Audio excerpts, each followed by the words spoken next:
My mom didn't raise her voice, didn't blink. She just set down her fork, looked straight at me, and said, "We used your college fund for Emily's IVF. No apology. No shame."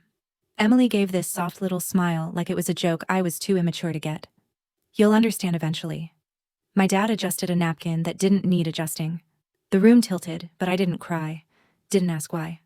I placed my glass down gently and said one word that cut through the silence like a blade. "Refund." And in that moment, everything they'd buried began to crack open. Before I go any further, tell me where you're watching from, and hit like and subscribe if you've ever been betrayed by your own family. No one warns you how deep favoritism can cut, or how quietly the people you love can break you. If any part of this already feels familiar, stay with me, because it gets darker. I grew up in a house where silence wasn't peaceful. It was selective. It wrapped itself around the people who mattered and squeezed the rest of us out. Emily had always been the chosen one long before I understood what favoritism even meant. Her photos lined the mantel, shiny trophies, polished certificates, a lifetime of applause frozen in frames. Mine lived in drawers or boxes if they survived at all. One of my earliest memories is standing in the hallway holding my pillow while my mom Diane told me Emily needed my room. I was 6. Emily was 17, preparing for college applications. Diane's scrub smelled like antiseptic and lavender lotion as she said, "Ava, sweetheart, your sister needs quiet. You'll be fine in the smaller room." She didn't wait for my reaction. She never did. I walked into the cold guest room and told myself it was temporary. I didn't know temporary would become the default of my life. Sunday mornings were the same story. Emily got heart-shaped pancakes and sliced strawberries. I got cereal with the quick, "You're easy to please, honey." My dad Robert tried to float between us like some human buffer, pretending fairness existed if he stayed quiet enough. When I asked once, just once, why things were different, he gave my hand a soft squeeze and whispered, "Let's not start anything. Peace is important." I learned early that peace meant everyone else's comfort, not mine. School became my escape. Writing was the only place I didn't feel edited out. In 7th grade, I won a regional writing award, first place. I remember standing on stage clutching a glass plaque, scanning the crowd for Diane. She'd promised to try to come. That should have told me everything. When I got home, glowing plaque still warm in my hands, Diane was busy taking photos of Emily in her choir outfit. "Sweetheart, I couldn't miss Em's performance," she said. "You understand, right?" I nodded. That's what I did best. But something tiny cracked in me that day, a hairline fracture I didn't feel until years later. At 16, I worked part-time at a cafe, saving every tip in a metal box under my bed. One afternoon, Diane opened my door without knocking. She never knocked, and said Emily was going through a stressful time and needed to borrow some money for a week or two. Emily appeared behind her eyes, red sigh, dramatic and rehearsed. "I'll pay you back," she promised. She didn't. Diane never brought it up again. I told myself it didn't matter. But it did. Every small theft adds weight, even if you pretend it doesn't. Holidays made everything harder, Christmas especially. Emily unwrapped jewelry, boots, once even a designer bag. I got socks, a journal maybe, a candle labeled calm. I'd sit on the carpet breathing in pine and cinnamon while Diane explained Emily needs a little extra joy this year. Every year, apparently. But I kept swallowing it, thinking that was what good daughters did. By 18, I tried to break the pattern. Quietly, secretly, I applied for a scholarship. When the confirmation email came, my heart raced. I finally felt like I had something that belonged only to me. But Diane found the printout in my bag. Her voice dropped to that cold, clipped tone she saved for disapproval. "Ava, Emily is going through a lot. The family needs to stay united. This sends the wrong message." She made me withdraw the application while Emily watched from the hallway, arms crossed, satisfied. Every moment felt isolated back then. I didn't know they were threads of the same story, small stitches pulling me into a role I never agreed to play. By the time I finally moved out at 20, I thought distance would loosen the hold my family had on me. My apartment wasn't much, thin walls, a whining heater, a window that rattled when buses passed, but the silence belonged to me. No Emily sighing dramatically in the next room. No Diane calling my name like I was an inconvenience. Just space. Mine. I kept my documents in a shoebox under my desk, bank statements, pay stubs, loan confirmations, anything important. I never thought of it as suspicion. It was just a habit formed from growing up in a house where things disappeared if you didn't guard them. Later, that habit would become the only reason I learned the truth in time. I worked as an office assistant at a small startup downtown. The smell of burnt coffee and overheated printers lingered in every hallway. Every morning, I walked to the bus stop with a cup of coffee cooling faster than I could drink it, telling myself this job was temporary. I believed that because Diane and Robert had repeated it for years. "We've saved for you. Your college fund is safe. You'll have choices. Those promises kept me moving, even on the days the office felt like a dead end. Meanwhile, Emily lived a life padded with soft landings. She married Ethan while I was still in high school.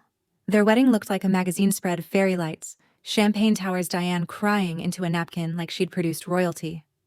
I remember overhearing her tell a relative, Emily's the one who'll save this family. She just has that spark. I didn't know then how literal she meant it. Emily began trying for a baby soon after. Every negative test became a crisis the whole family had to stabilize.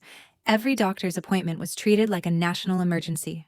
One Thanksgiving, she declared herself emotionally fragile and asked everyone to bring side dishes because cooking overwhelmed her. Diane still pulled me aside and said, "Ava, bring something store-bought. Homemade things make Emily feel inadequate." In our family, Emily's comfort dictated everything. Ethan was the only one who seemed tired of the theatrics. He'd sit on the couch, shoulders slumped, listening to Emily list supplements and schedules. Once, when she left the room, he muttered, "Sometimes I think telling the truth would free everyone." When I asked what he meant, he quickly shook his head, guilt rising in his eyes. I should have pressed him. I didn't. Then came the winter that changed everything. It started with a text from Diane: "Dinner Sunday. Be on time. Emily needs support." Those last 3 words were the theme song of my life. When I walked into my parents' house that night, the smell of pot roast filled the air. Emily sat on the couch wrapped in a beige sweater, one hand on her stomach like she was modeling grief. Diane hovered close, guarding her. Robert fussed with the table settings, pretending he didn't see me. Looking back now, the clues were everywhere. Diane's sudden insistence that I drop off my old tax forms so she could check something. Robert asking for my social security card again. Emily making those pointed comments. Some of us don't get the privilege of starting over, Ava. Each moment scraped at me, but I shook it off. Families mess up, I kept telling myself. They don't betray you on purpose. I didn't know the truth yet. Those small cracks had been there my whole life. I had just learned not to look down while walking over them. And that Sunday dinner wasn't the beginning of anything. It was simply the moment the ground finally gave way. The night of that winter dinner felt staged, like everyone had rehearsed their positions before I walked in. Diane moved around the kitchen with clipped precision, plating food like she was prepping for inspection. Emily sat at the table in her spotless beige sweater, chin slightly lifted, already performing fragility. Ethan hovered behind her eyes, tired shoulders tense. Robert fussed with silverware, pretending he hadn't seen me enter. Then Diane delivered the line that split my world open. "We used your college fund for Emily's IVF. No apology. No hesitation. Just fact, as cold and clean as a medical report." Emily didn't wince. She gave me that familiar, soft, condescending smile. "It was for a good cause, Ava. You'll understand someday." I didn't respond. Didn't look away. I set my glass down gently and said, "Refund." The word hung in the air like broken glass. Robert froze, napkin halfway folded. Diane blinked once, her jaw tightening as if I'd disrespected some sacred rule. Emily's smile cracked at the edges. Ethan stared down at his plate, hands clasped too tightly. They had no idea I already knew more than they thought. That afternoon during my lunch break, I'd checked my college account, watched the balance drop to 0, watched the account itself close. And then I'd seen the loan, heavy recent stamped with my name. Ava Mitchell. A signature that looked almost perfect. Almost. That night, sleep wouldn't come. I sat in my small apartment watching headlights sweep across my wall while anger pulsed through me in slow, steady waves. Diane's icy tone. Emily's smugness. Robert's silence. Ethan's avoidance. Each moment replayed like a loop I couldn't turn off. By morning, I tried to convince myself there had to be a misunderstanding. That's what families do, right? They mess up, then make things right. I walked to work in the biting cold breath, fogging hands numb, repeating the lie to myself. But the truth didn't soften overnight. It sharpened. At my desk, between answering emails and sorting schedules, I opened the banking app again. Nothing had changed. The account wasn't just empty. It was gone. Closed.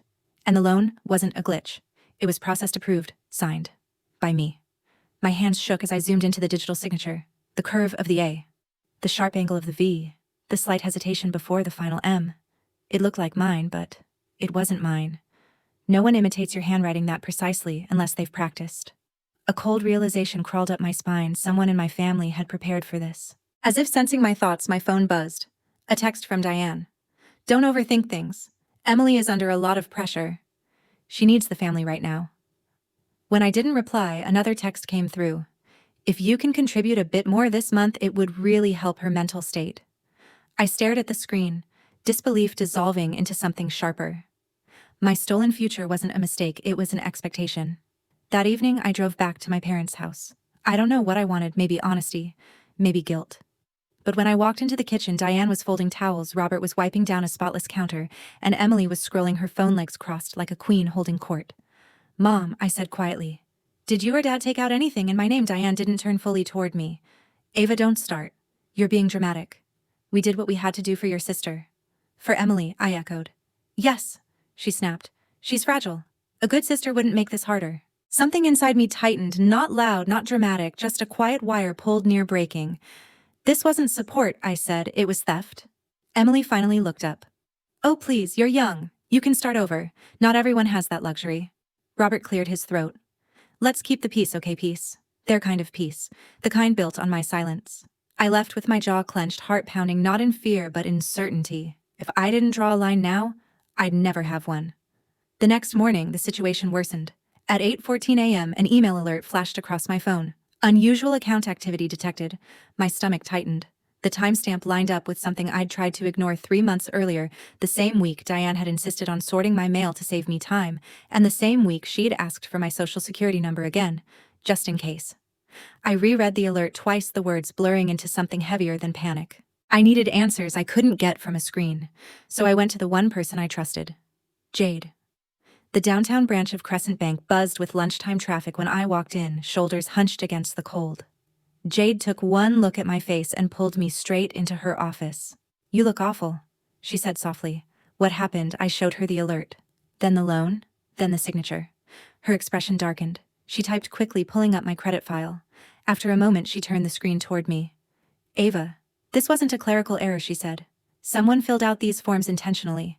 My name sat at the bottom of the digital contract, the signature so close to mine it made my skin crawl, and the timestamp 3 months ago sat there like a confession." Jade leaned in. "Who has access to your personal documents?" I swallowed hard. "My family." She didn't speak. She didn't have to. The walk back outside felt colder than it should have. The wind bit through my coat, but my mind was too loud to feel it. Someone hadn't just taken my money, they'd impersonated me. Deliberately. Carefully. Quietly. I drove to my parents' house again, but this time I didn't go inside. Instead, I walked around to the freestanding garage, the place where Robert kept old tools, and Diane hid boxes of family paperwork. The door creaked open with a metallic groan. Inside smelled like dust and rusted metal, familiar, suffocating. I searched through drawers I wasn't supposed to open, tax folders, insurance documents, medical files, until I found an unmarked manila envelope, overstuffed and slightly torn. Inside, my breath stopped. Photocopies of my driver's license, a sheet with my social security number, and pages, multiple pages filled with attempts at my signature, some shaky, some practiced, some perfect. Someone had rehearsed being me. My hands trembled.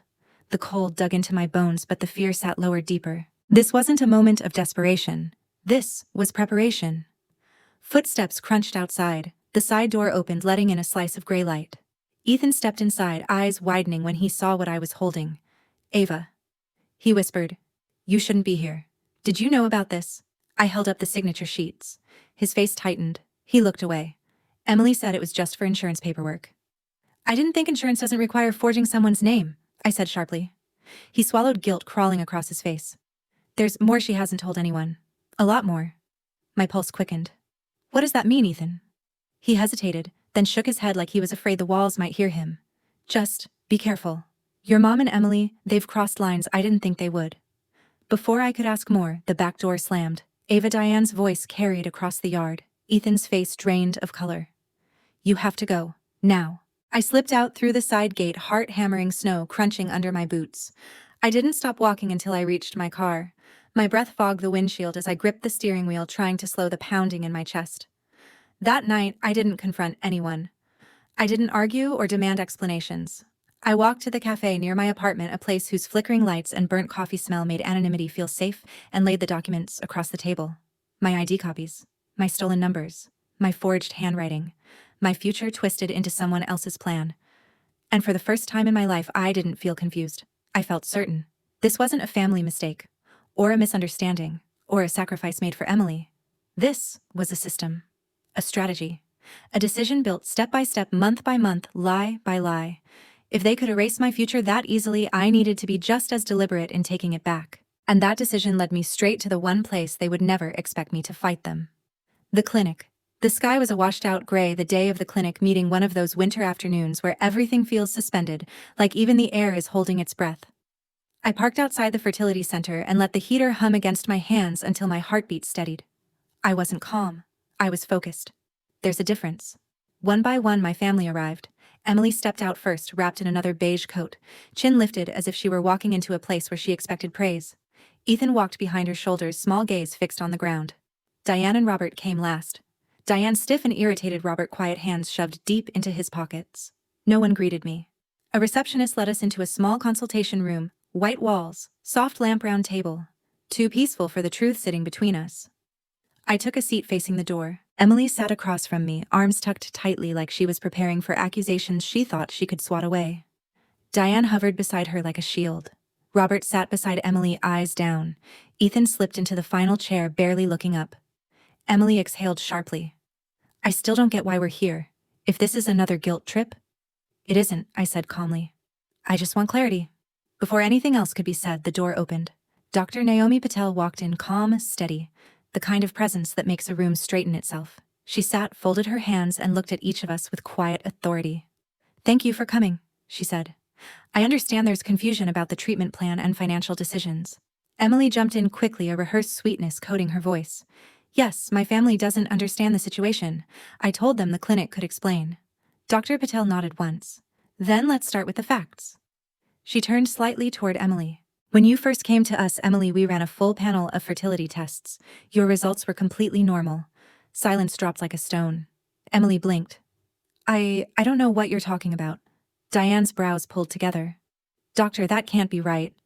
Dr. Patel's tone stayed gentle but immovable. Emily's ovarian reserve hormone levels and imaging were healthy. We discussed this at your first visit. Emily jolted upright. You're violating my privacy. No, Dr. Patel replied, voice cutting cleanly. I am repeating the information you acknowledged in front of your husband. Everyone's gaze snapped to Ethan. His jaw clenched, eyes closing briefly before he spoke. She didn't want anyone to know. She said people would blame her. Dr. Patel continued. The infertility challenges you've faced are linked to Ethan's results, not yours. Diane's mouth opened, but no sound came out. Robert sat back as if something inside him collapsed. I leaned forward, my voice low but steady. So the college fund wasn't used to help Emily with an illness. It was used to protect her image. Emily's face twisted. You don't understand anything.